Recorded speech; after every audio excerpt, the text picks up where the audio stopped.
June 6, 1992. Springfield, Missouri.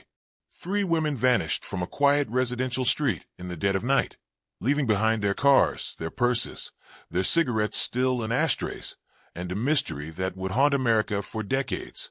No signs of struggle, no ransom demands, no bodies ever found. Just silence, and a crime scene that may have been contaminated before police ever arrived. The evening started like any high school graduation should, with laughter, tears of joy, and the intoxicating promise of freedom. 19-year-old Suzanne Susie Streeter stood in her cap and gown at Kickapoo High School's commencement ceremony, scanning the crowd for her mother's face. Cheryl Levitt, 47, sat in the audience beaming with pride, her blonde hair catching the auditorium lights. For Cheryl, this moment represented hope, a fresh start after years of struggle. She'd battled through a difficult divorce, rebuilt her life, and raised a daughter who was now poised to attend college in the fall. Susie was beautiful, popular, full of life. She had her mother's striking looks and an infectious energy that drew people to her. Beside Susie in the graduating class sat her best friend, Stacy McCall, 18 years old, with dark hair and a bright smile that matched her optimistic spirit. Stacy came from a stable, loving family. Her parents, Janice and Stuart McCall, were pillars of the community, devoted, protective, the kind of parents who still kissed their teenage daughter goodnight. Stacy had spent countless nights at Susie's house on East Delmar Street, so close to the Streeter family that Cheryl treated her like a second daughter. The two girls had planned this night for months. After graduation, they'd hit the parties, celebrate their freedom, then crash at Janelle Kirby's house before heading to Branson's Whitewater theme park the next morning for a senior trip. Everything was mapped out. Everything was perfect. But plans, as any detective will tell you, are fragile things. The graduation ceremony ended around 8:30 p.m. Hugs were exchanged, photos snapped, promises made. Susie and Stacy, still in their caps and gowns, made their way to a house party on East Glenwood Street. The night was warm, typical for early June in the Ozarks, the air thick with humidity and the electric buzz of teenage freedom. At the party, they laughed, talked about college, about boys, about everything that seemed so important in that moment. But as the night wore on, the plan began to shift. Janelle Kirby's house was getting crowded. Too many people. Too much chaos. Around 1:30 in the morning, Susie made a decision. Why not just go back to her mom's house? It was quiet, comfortable, familiar. Her mom wouldn't mind. Stacy agreed. They said their goodbyes and left the party sometime between 2 o'clock and 2:15 a.m. on June 7th. They drove their separate cars, Susie in her Mazda, Stacy following behind in her Toyota. The drive to 1717 East Delmar Street took less than 10 minutes through the sleeping streets of Springfield. The neighborhood was respectable, middle-class, tree-lined. The kind of place where people felt safe leaving their doors unlocked, where children rode bikes until the streetlights came on, where nothing bad was supposed to happen. If cases like this fascinate you, mysteries where ordinary nights transform into incomprehensible nightmares, subscribe to the Crime O'Clock, where every mystery has a ticking timeline waiting to be uncovered. Both cars pulled into the driveway of the modest, single-story home around 2:15 a.m. The porch light was on, as Cheryl always left it when expecting Susie home.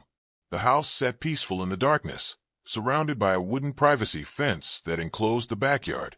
Neighbors would later say they heard nothing unusual that night. No screams, no sounds of disturbance, just the normal quiet of a Saturday night bleeding into Sunday morning. What happened in the hours that followed remains one of the most perplexing questions in American true crime history. Somewhere between 2:15 a.m., when two cars pulled into that driveway, and 9 a.m., when friends arrived looking for Stacy and Susie, three women ceased to exist. They didn't run away. They didn't leave voluntarily. The evidence, what little remained untainted, suggested something far more sinister. Someone came to 1717 East Delmar Street in those dark hours. Someone who moved with precision and purpose. Someone who managed to subdue three women without alerting a single neighbor. Someone who left behind a crime scene so puzzling that investigators would still be analyzing it 3 decades later. But before we walk through that door, before we examine the chilling details of what was found inside that house, we need to understand who these women were. Because Cheryl, Susie, and Stacy weren't just statistics. They were real people with real lives, real dreams, real families who would spend the rest of their existence searching for answers that never came. Cheryl Levitt was a survivor. She'd endured a troubled marriage, fought for custody of her daughter, worked hard as a hairstylist to build a stable life.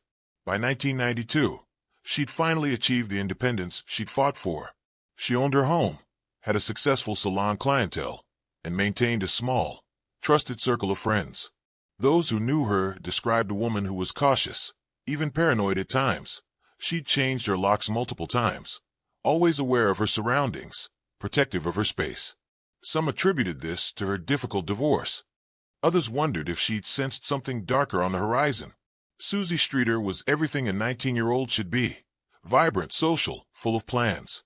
She'd been accepted to Missouri State University and planned to study radiography.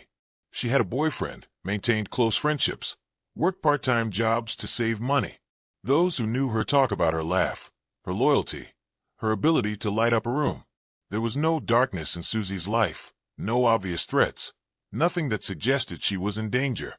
She was simply a young woman on the cusp of adulthood, celebrating a milestone with her best friend. And Stacy McCall, sweet, dependable Stacy, was perhaps the most unlikely victim of all.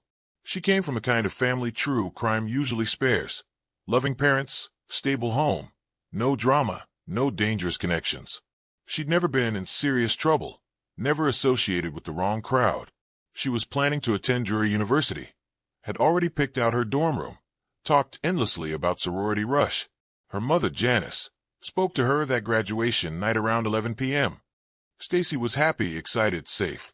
7 hours later, she would be gone. 3 women. 3 separate lives that intersected in friendship and family.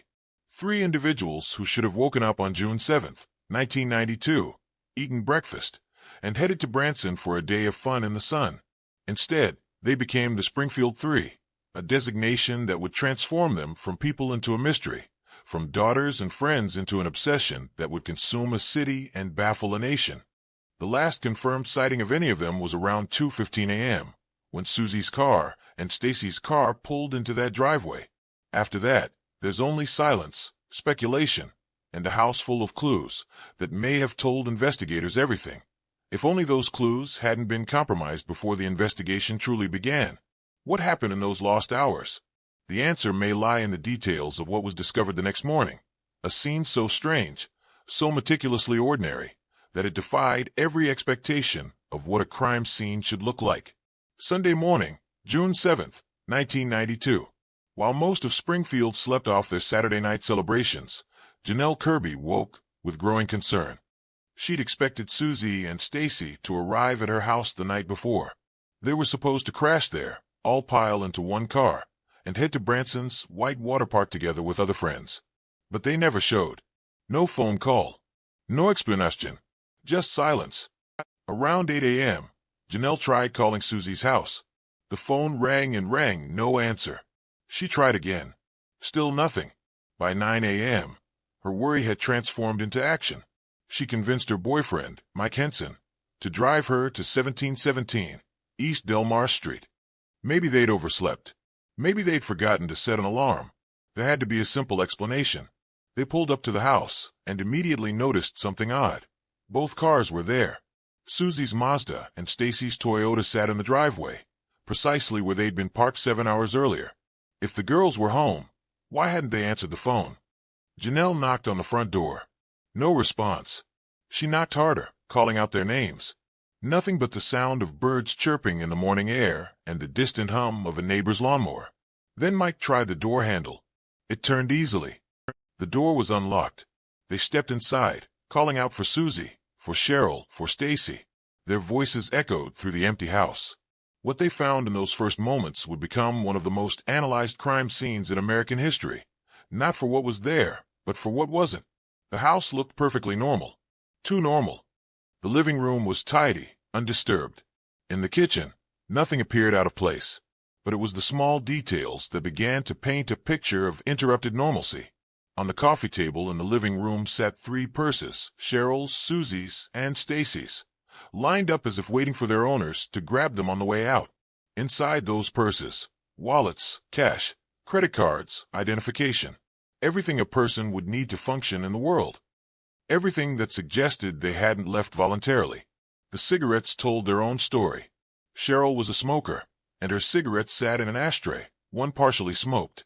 Susie's keyring lay on the table. Their clothes, their personal belongings, everything that should have traveled with them remained in the house. In Susie's bedroom, the beds were unmade but not slept in. It appeared the girls had arrived home, perhaps changed clothes or freshened up, but never settled in for the night. Janelle and Mike moved through the house, their initial concern now blooming into full-fledged alarm. They checked every room, the bathroom, the bedrooms. They opened Cheryl's bedroom door and found her bed unmade, her cigarettes on the nightstand, her reading glasses beside them. The television was off. The house was climate-controlled, comfortable. There was absolutely no sign of struggle, no overturned furniture, no broken items, no blood, no indication that violence had occurred within these walls. But there was one thing that stopped them cold. The front porch light's glass globe was shattered. Fragments of glass lay scattered across the front porch, glinting in the morning sun. The bulb itself was broken. This was the only visible sign that something had gone wrong. But what did it mean? Had someone broken it from the outside? Had there been a struggle at the front door? Or was it simply an accident, unrelated to whatever had happened? Janelle picked up the phone to call police. But here's where the story takes its first tragic turn, a turn that would compromise the investigation before it even began. Before calling authorities, Janelle and Mike did what seemed natural in that moment of panic. They called friends. They called other people who'd been at the graduation party. Within 30 minutes, the house at 1717 East Delmar Street was filling with concerned friends and family members, all with the same questions, all touching surfaces, moving through rooms, contaminating what would later be confirmed as a crime scene. Someone cleaned up the broken glass from the front porch, sweeping it away, destroying potential evidence. People picked up items, moved things, sat on furniture. The phone rang repeatedly, and people answered it. One call in particular would haunt investigators. Someone picked up the receiver and heard only heavy breathing on the other end before the line went dead. Was it the perpetrator, calling to check if the crime had been discovered? Was it a wrong number? That question would never be answered because no one thought to preserve the phone records in those crucial first hours. By the time Stacy's mother, Janice McCall, received word that the girls were missing, the scene had been irreversibly altered. Janice arrived at the house around 10:30 a.m., and her maternal instinct immediately told her something was terribly wrong. This wasn't a case of teenagers being irresponsible. This wasn't a spontaneous road trip or a change of plans. Her daughter would never leave her purse, her car, her identification behind. Never. The Springfield Police Department was finally contacted around 11:15 a.m., more than 2 hours after Janelle and Mike first entered the house. When officers arrived, they faced a scene that had been walked through by at least a dozen people. Fingerprints had been smudged. Evidence had been moved or removed. The glass from the porch light, potentially crucial for determining how and when it was broken, had been swept into a trash can. The pristine crime scene that might have told investigators exactly what happened had been transformed into a contaminated puzzle. But even with the contamination, certain facts remained undeniable. 3 women had vanished without taking their purses, their cars, their money, or their identification. The house showed no signs of forced entry beyond the broken porch light. All the doors had been locked from the inside, or unlocked by someone with a key, or by someone the women had willingly let inside. The beds weren't slept in, suggesting whatever happened occurred shortly after Susie and Stacy arrived home. In Cheryl's room, investigators found her bed unmade, but not disturbed in a way that suggested struggle. Her nightgown was laid out, as if she'd been preparing for bed. The central air conditioning was running. The house was a comfortable 68 degrees. On the kitchen counter, investigators discovered something that would become an iconic detail of the case, a partially eaten dessert. Someone had been in the middle of a snack when something interrupted them. The garage yielded its own mysteries. Tools were organized on pegboards. Cheryl's car, a blue Corsica, sat parked inside. Everything appeared normal except for one detail that some investigators found significant. The garage floor had recently been swept clean. Cheryl was known to be meticulous about her home, but the timing struck some as suspicious. Had someone cleaned up evidence? Or was this simply Cheryl's normal housekeeping? The backyard, enclosed by that wooden privacy fence, showed no signs of disturbance. The gate was closed, but not locked. The grass was freshly mowed. Garden tools hung in their designated spots in a small shed. If something terrible had happened in that backyard, if bodies had been moved through that space, someone had been extraordinarily careful to leave no trace. But perhaps the most chilling discovery came from the answering machine. Cheryl had an old-style answering machine, the kind with a tape that recorded messages. When police checked it, they found the tape had been erased. Not accidentally, not through normal use. Someone had deliberately wiped it clean. What messages had been on that tape? Who had erased them and why? The machine itself showed no signs of malfunction. This was an intentional act. As word spread through Springfield that 3 women had vanished without a trace, the community began to mobilize.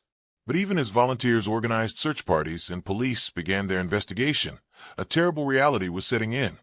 The first hours of any missing persons case are the most crucial, and those hours had been lost. The crime scene, if it was a crime scene, had been compromised. Physical evidence had been destroyed or contaminated. And somewhere out there, 3 women were either fighting for their lives or already beyond help. Janice McCall stood in her daughter's friend's house, looking at Stacy's purse sitting on that coffee table, and felt her world collapse. Stuart McCall, Stacy's father, began making calls to police, to friends, to anyone who might have seen something. Cheryl's friends gathered, trying to make sense of the impossible. How do 3 adult women disappear from a locked house in the middle of the night without alerting a single neighbor? The house on East Delmar Street would yield few answers, but as investigators began to reconstruct the timeline, to interview neighbors, to search for witnesses, one question dominated every conversation. What happened in those lost hours between 2:15 a.m. and sunrise? The answer would require piecing together fragments of evidence, witness statements, and theories that ranged from the plausible to the bizarre. The investigation into the disappearance of Cheryl Levitt, Susie Streeter, and Stacy McCall began with the simple premise: reconstruct the timeline, determine the last confirmed sightings, identify potential witnesses, map the route from party to home, find the moment when 3 lives intersected with whatever darkness waited at 1717 East Delmar Street. Detective Mike Stevens of the Springfield Police Department took the lead, and he immediately recognized what every experienced investigator fears most: a case where the evidence doesn't make sense. Missing persons cases typically follow patterns. People run away, and they take essentials with them. People are abducted, and there's signs of struggle. People meet with foul play, and there's violence, blood, disruption. But this: 3 women vanishing from a locked house, without their purses, without their keys, without leaving a single clear indicator of what happened, this defied every pattern. The last confirmed sighting came from witnesses at the graduation party on East Glenwood Street. Multiple people remembered seeing Susie and Stacy leave together between 2 o'clock and 2:15 a.m. They'd said goodbye, mentioned going to Susie's mother's house, and driven off in their separate vehicles. The drive from the party to East Delmar took approximately 8 to 10 minutes, depending on traffic lights and speed. Given the time of night, nearly deserted streets, investigators estimated the girls arrived at Cheryl's house no later than 2:25 a.m. So the critical window was established, sometime between 2:15 a.m. and approximately 8 a.m. When Janelle Kirby first attempted to call the house, 3 women disappeared. But investigators suspected the actual time frame was much narrower. The evidence suggested whatever happened occurred shortly after the girls arrived home, likely within the first hour. Why? Because of what wasn't disturbed. The beds in Susie's room hadn't been slept in. Cheryl's bed showed she'd been awake. Her nightgown was laid out but not worn. Her cigarettes recently smoked. The logical conclusion: Cheryl was still awake when Susie and Stacy arrived home. Perhaps they chatted, caught up on the evening's events, maybe shared that dessert found partially eaten on the kitchen counter. And then something happened. Something fast enough that 3 women couldn't grab their purses, couldn't call for help, couldn't escape. Detectives began canvassing the neighborhood immediately. Had anyone heard anything unusual between 2 o'clock and 4 a.m.? The answers were frustratingly uniform. Nothing. No screams. No cars speeding away. No sounds of disturbance. One neighbor reported hearing her dog bark around 3 a.m., but the dog often barked at nocturnal animals. Another neighbor thought he might have heard a van or truck engine, but he couldn't be certain of the time or even if it had been that night specifically.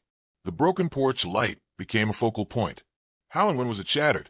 One theory suggested someone had broken it deliberately to darken the entrance, to provide cover for whatever was about to happen. But others noted that the glass fragments fell outward onto the porch, suggesting it might have been broken from the inside, perhaps during a struggle, or by someone trying to get out. The fact that this crucial evidence had been swept away by well-meaning friends made definitive analysis impossible. Investigators turned their attention to Cheryl's personal life. As a divorced woman living alone with her daughter, had she been involved with anyone who might pose a threat? Her friends described her as cautious, even paranoid about security. She'd changed her locks multiple times. She was careful about who she let into her life. But there was one concerning detail. Cheryl had an ex-husband, and the divorce had been contentious. Detectives interviewed him extensively. He had an alibi. He'd been at a wedding in another city that weekend, surrounded by witnesses. He was devastated by the disappearance, cooperated fully, and was eventually cleared. Then there was Susie's boyfriend and her circle of friends. Had she been involved with anyone dangerous? Had there been threats, jealous exes, stalkers? Again, the answer was no. Susie's life was remarkably uncomplicated. She worked, she socialized, she maintained healthy relationships. There were no warning signs, no red flags, no obsessed admirers who'd made her uncomfortable. Stacy presented an even clearer picture of innocence. She was 18, freshly graduated from a stable family. She had no enemies, no dangerous connections, no reason anyone would target her specifically. If this had been about Stacy, why take Cheryl and Susie as well? The only logical conclusion: this wasn't about one specific victim. Either all three women were targets, or the perpetrator took all three because they were witnesses to whatever was happening. And that led investigators to a chilling realization. Whoever did this was organized, confident, and capable of controlling three adult women simultaneously. How does someone subdue three people without alerting neighbors in a residential area at night? Investigators considered multiple scenarios. A weapon. A gun would certainly provide control, but three women could potentially scatter, run, scream for help. There were no gunshots reported that night. A knife? Possible. But controlling three people with a blade alone seemed unlikely unless the attacker had help. Which raised another possibility: multiple perpetrators. 2 or 3 assailants could more easily control 3 victims, especially if they had the element of surprise. The theory of surprise became central to understanding how this happened. If Cheryl, Susie, and Stacy knew their attacker, if they'd willingly opened the door or let someone inside, the element of surprise would be even more powerful. One moment they're talking, relaxed, trusting. The next moment, they're facing weapons, threats, a situation spiraling beyond their control before they can react. But who would all 3 women trust? Who had access to that inner circle? Investigators compiled lists of mutual acquaintances. They interviewed dozens of people, friends, neighbors, ex-boyfriends, co-workers, casual acquaintances. They administered polygraph tests to anyone who seemed even remotely suspicious. And they came up empty. The phone records were examined thoroughly. Multiple calls were made from the house after the women disappeared, but all were from friends who'd arrived that morning and used the phone. The one incoming call, with heavy breathing, could never be traced to its origin. This was 1992, before cell phones were ubiquitous, before digital tracking, before the technology that would later help solve so many crimes. The caller remained anonymous, their motive unknown. Investigators also had to consider the possibility that this wasn't random, that someone had been watching the house, waiting for an opportunity. Cheryl lived alone with her daughter, and their patterns were probably observable. A predator could have been stalking them, learning their habits, waiting for the right moment. The fact that Stacy was an unplanned addition to the household that night might have complicated things for an attacker, but it wouldn't necessarily stop someone determined and desperate. Then there was the erased answering machine tape. This single detail suggested something crucial. The perpetrator had enough time and composure after the abduction to erase messages. Were those messages threatening in nature? Had someone called Cheryl earlier that day, making threats that would later point to them? Or was the erasure simply meant to confuse investigators, to eliminate any timeline evidence about who'd been calling the house? Search teams scoured the area around East Delmar Street. Volunteers walked through nearby parks, wooded areas, vacant lots, checking for any sign of the missing women. Police dragged local lakes and ponds. They searched abandoned buildings, interviewed sex offenders in the area, tracked down every tip that came through the hotline. With each passing day, the statistical likelihood of finding them alive diminished. 48 hours after the disappearance, the investigation expanded beyond Springfield. FBI agents joined the effort, bringing additional resources and expertise. They profiled the crime, analyzed the evidence, and developed theories about what type of offender could execute this kind of abduction. Their profile suggested someone organized, local, possibly with prior law enforcement or military experience. Someone who understood how to control the situation and eliminate evidence. But theories and profiles couldn't bring back 3 missing women. As June turned to July, as summer heat settled over Missouri, as Stacy's packed bags for college, sat untouched in her childhood bedroom, and Cheryl's salon clients called asking when she'd be back, the terrible truth settled over Springfield. Cheryl, Susie, and Stacy might never be found. The vanishing hour, those lost moments between 2:15 a.m. and dawn, had swallowed 3 lives whole. And despite hundreds of interviews, thousands of tips, and unlimited determination from law enforcement, that hour kept its secrets locked away.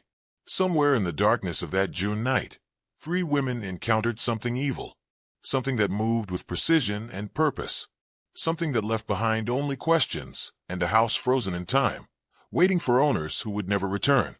As the initial shock of the disappearance gave way to systematic investigation, detectives began to focus on the physical evidence that remained, sparse as it was.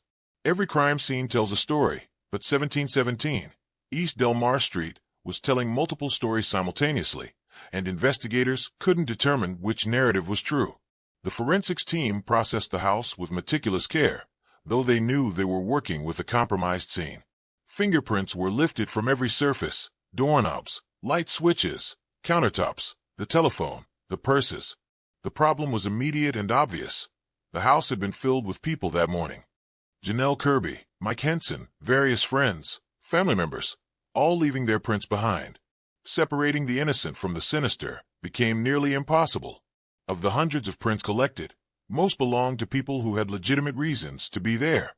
A few remained unidentified, but were they left by the perpetrator or by a pizza delivery person from 3 weeks earlier? Without a suspect to compare them to, the prints were essentially useless. The broken porch light glass, tragically swept away, was gone forever. The fragments that remained in the trash can were too contaminated to provide meaningful evidence. Had the glass been left in place, forensic analysis might have determined the direction of impact, whether it was broken from inside or outside, whether a tool had been used or if it was struck by something else. That single act of cleaning, motivated by nothing more than a desire to tidy up, may have destroyed the most important clue in the entire case. Blood evidence was non-existent. Luminol testing throughout the house revealed no traces of blood spatter, no signs of cleanup, no indication that violence had occurred inside those walls. The garage floor, which some investigators found suspiciously clean, showed no blood traces. The backyard yielded nothing. If the women had been injured or killed inside the house, someone had managed to do it without spilling a single drop of blood, or they'd managed to clean up so thorough that not even forensic chemicals could detect it. The vehicles were processed next. Susie's Mazda and Stacy's Toyota sat in the driveway exactly as they'd been parked hours earlier. Both were locked, another curious detail. If the girls had been abducted immediately upon exiting their vehicles, would they have locked their car doors? It suggested they'd made it inside the house safely, then locked their cars either from inside the house using automatic locks or by manually locking them before entering. Forensic examination of both vehicles revealed nothing unusual.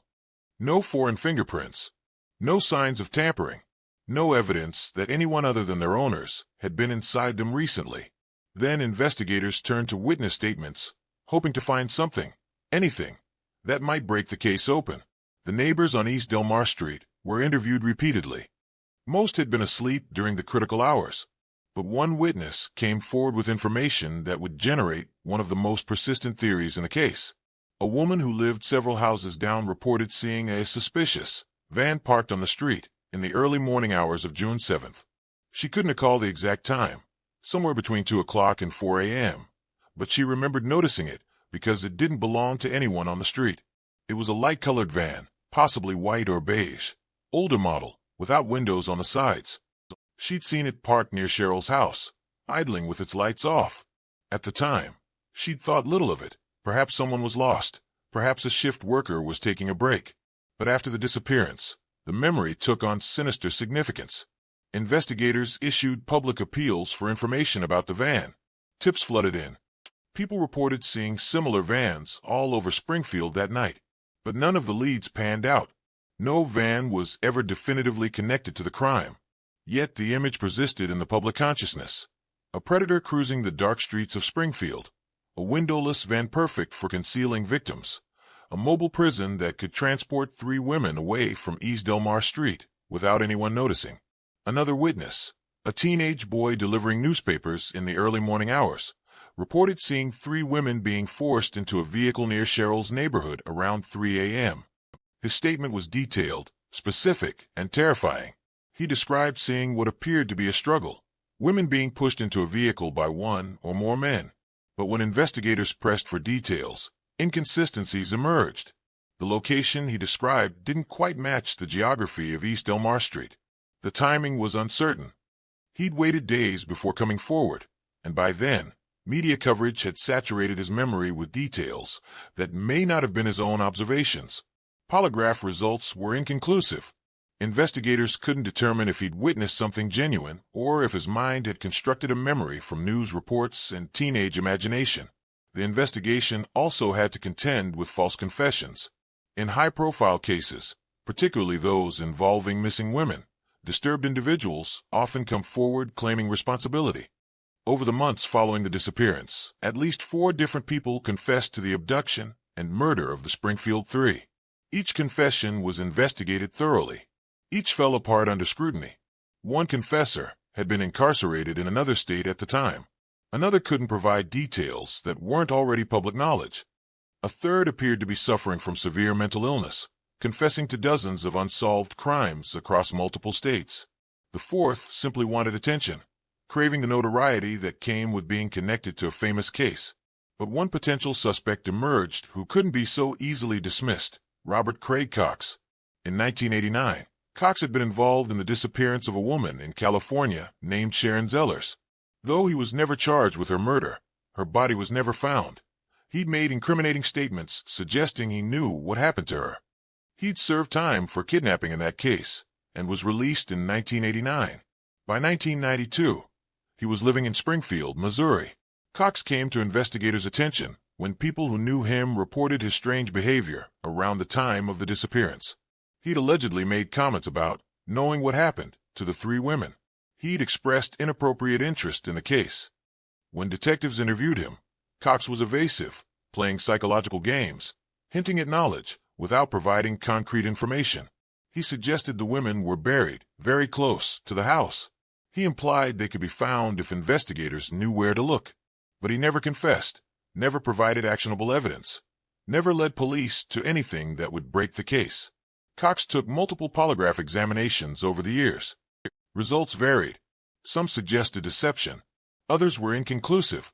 Without physical evidence linking him to the crime scene, without witnesses placing him at East Delmar Street that night, without a confession or body, prosecutors couldn't charge him. Cox remained a person of interest, a shadow hanging over the investigation, but never quite solid enough to grasp. The Springfield Police Department fielded thousands of tips in the months following the disappearance. Psychics called claiming to have visions of the women's location. Anonymous tipsters phoned in accusations against neighbors, ex-boyfriends, random strangers. Every credible lead was investigated, every theory explored. Detectives traveled across state lines chasing rumors. They interviewed convicted criminals in prisons, hoping someone might trade information for reduced sentences. They consulted with FBI profilers, cold case specialists, experts in missing persons investigations. And then there was the strange case of the grave robber. In the months following the disappearance, a local cemetery experienced a series of grave disturbances. Soil around recent burials was disturbed, though nothing was taken and no graves were actually opened. The incidents stopped as mysteriously as they'd started. Some investigators wondered if the perpetrator was practicing, testing whether recently disturbed earth would be noticed, preparing for burying bodies in a location where freshly moved earth wouldn't seem unusual. But it was speculation, nothing more. No connection to the Springfield Three was ever established. As 1992 turned to 1993, as the first anniversary of the disappearance approached, the investigation hit a wall. Every lead had been exhausted, every suspect cleared or left in limbo without sufficient evidence. The physical evidence, what little remained, revealed nothing definitive. The house on East Delmar Street, now empty and dark, had given up all the secrets it was willing to share. What's your take on this case? Were the clues always there, hidden in plain sight, destroyed by contamination before investigators had a chance to see them? Subscribe to the Crime O'Clock, because the next mystery is already ticking, and sometimes the most important evidence is the evidence we lose. Janice and Stuart McCall never stopped searching. They hired private investigators. They followed up on tips that police had dismissed. They appeared on television programs, pleading for information, keeping their daughter's face in the public eye. Cheryl's family did the same, maintaining hope against hope that somehow, somewhere, the three women were still alive. But with each passing month, that hope became harder to sustain. The shattered glass, the silent phones, the erased messages, these fragments of evidence painted a picture that investigators could never quite bring into focus. Somewhere in those details was the answer. Somewhere in that house, in that neighborhood, in those early morning hours of June 7th, 1992, was the truth. But truth, investigators learned, doesn't always reveal itself just because you're looking for it. 3 decades have passed since Cheryl Levitt, Susie Streeter, and Stacy McCall vanished from 1717 East Delmar Street. 30 years of anniversaries marked with vigils and newspaper retrospectives. 30 years of theories debated in online forums and true crime podcasts. 30 years of a family's agony, wondering if the next phone call might finally bring closure. And still, the house on East Delmar keeps its secrets. The Springfield Three case has generated more theories than perhaps any other missing persons case in American history. Some are grounded in evidence and logic. Others drift into the realm of conspiracy and speculation. But each theory represents someone's attempt to make sense of the impossible, to explain how 3 women can simply cease to exist without leaving a trace. The most prevalent theory centers on that mysterious van. Proponents argue that the women were abducted by one or more predators who'd been stalking the neighborhood, perhaps targeting Cheryl specifically or simply waiting for an opportunity. In this scenario, the perpetrators either knocked on the door with a ruse, posing as police, as someone in distress, as a person Cheryl might trust, or they forced entry through the unlocked or easily compromised front door. The broken porch light factors into this theory as evidence of a struggle at the threshold. Once inside, armed assailants controlled the 3 women, forced them into the van, and drove them to a secondary location where they were murdered and buried. The erased answering machine tape, in this version, was the perpetrator's attempt to eliminate any threatening messages that might have been left earlier. But questions persist. How did multiple armed men subdue 3 women in a residential neighborhood without a single scream being heard? Why were the women's cars left locked in the driveway, suggesting they'd made it safely inside before anything went wrong? And most troubling of all, why has no physical evidence, no body, no item belonging to the victims ever surfaced in 3 decades? The Robert Craig Cox theory maintains strong support among investigators and amateur sleuths alike. Cox's connection to another missing woman, his presence in Springfield at the time, his cryptic statements about the case, all of it adds up to a compelling suspect. Those who believe Cox is responsible point to his psychological profile, a manipulator who enjoys playing games with authorities, who takes pleasure in knowing something others desperately want to discover. His hints about the women being buried close to the house have sparked numerous searches in the area, including extensive ground-penetrating radar scans of the neighborhood. Nothing has been found. Cox himself has given interviews over the years, always dancing around the subject, never quite confessing, never quite clearing himself. In one particularly chilling statement, he told reporters, "I know what happened to those women, but I'll never tell." Was it the boast of a killer, or the attention-seeking behavior of a deeply disturbed man who wanted to insert himself into a famous case? Without evidence, that question remains unanswered. Cox died in 2022, taking whatever he truly knew to his grave. Another theory focuses on Cheryl's ex-husband and the contentious divorce that preceded the disappearance. Despite his alibi for the night in question, some believe he may have hired someone to harm Cheryl, with Susie and Stacy becoming unintended victims. But exhaustive investigation into his finances revealed no large cash withdrawals or suspicious payments. His genuine grief and cooperation with investigators seemed authentic. And after 30 years of scrutiny, no connection to any criminal element or hired killer has ever emerged.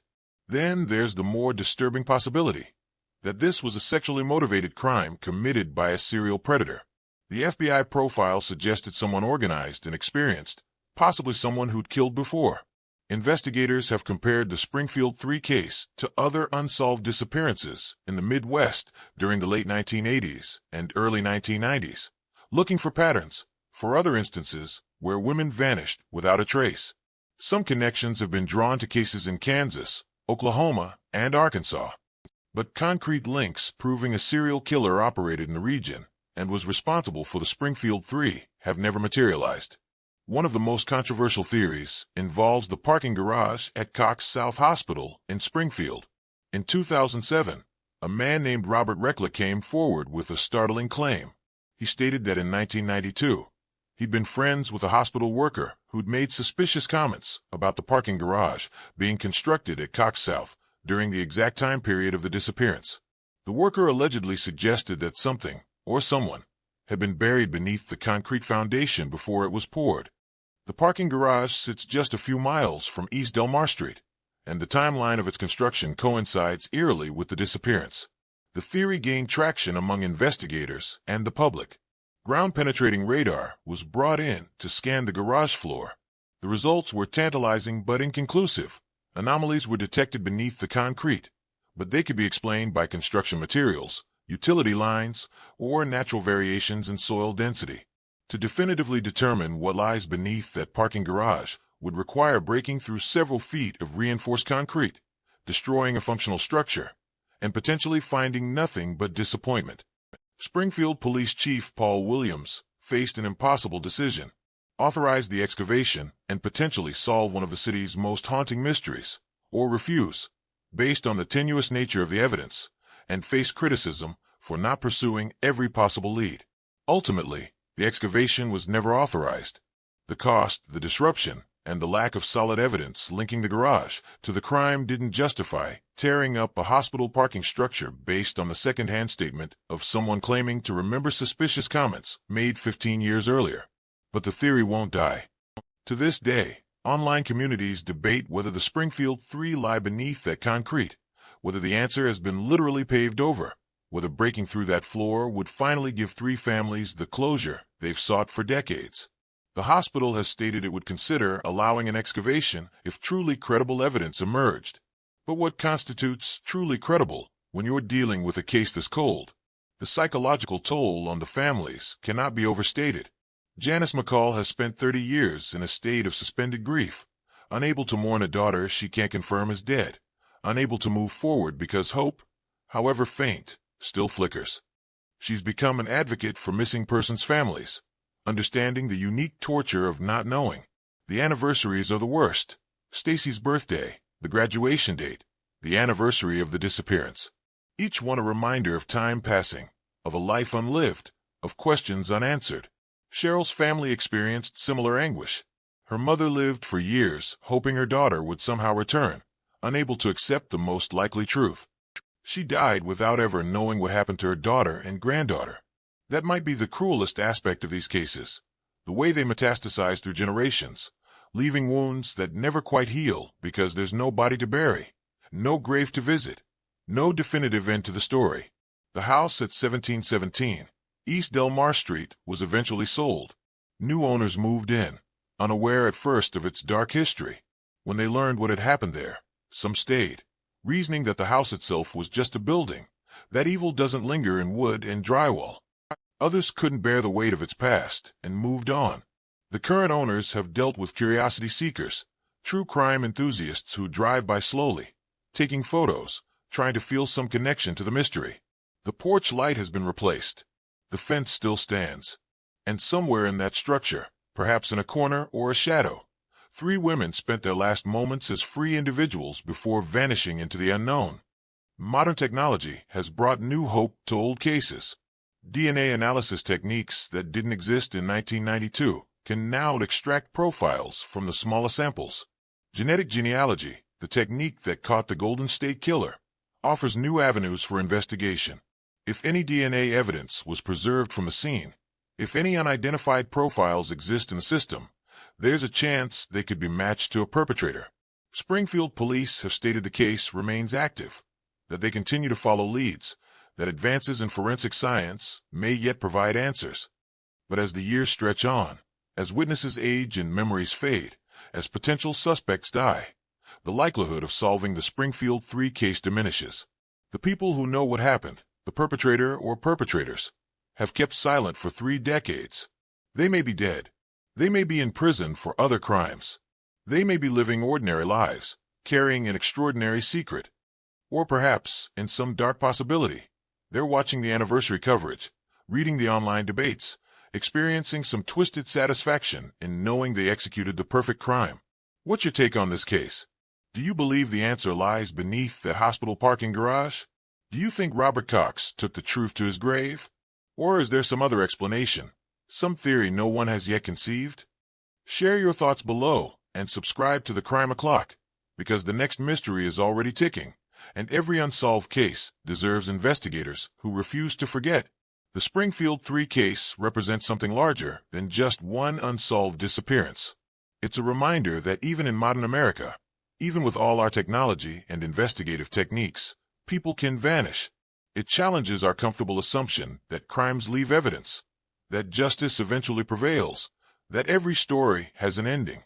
Sometimes the ending never comes. Sometimes the only thing left is the question itself, echoing through the decades, demanding an answer that may never arrive. Cheryl Levitt would be 79 years old today. Susie Streeter would be 51. Stacy McCall would be 50. They might have been grandmothers by now. They might have pursued careers, traveled the world, lived full lives rich with experiences and relationships. Instead, they exist in amber, frozen forever at 47, 19, and 18, preserved in graduation photos and family snapshots, remembered not for who they became but for how they disappeared. The clock is still ticking on this case. Somewhere in Springfield, or buried in some forgotten field, or beneath layers of concrete, or lost in a predator's private graveyard, the truth waits. 3 women deserve to be found. 3 families deserve closure.